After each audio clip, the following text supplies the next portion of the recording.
आपसे बातें करूंगा, मैं आपको यह बताऊंगा कि हमने अपने मुल्क को किस तरह इस दलदल से निकालना है, जिस दलदल में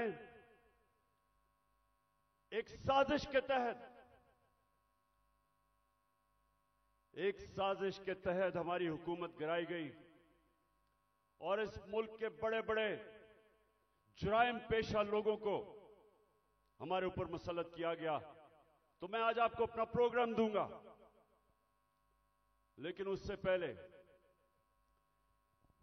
मेरे पाकिस्तानियों, एक चीज तो वाज़ेह हो गई, जो भी आज पावर में बैठे हैं उनको आज एक पैगाम जाना चाहिए कि लोगों का जुनून रुकावटों से नहीं रुक सकता, कंटेनर्स नहीं रोक सकते।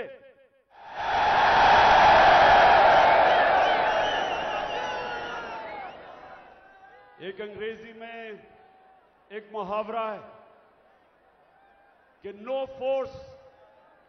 No army can stop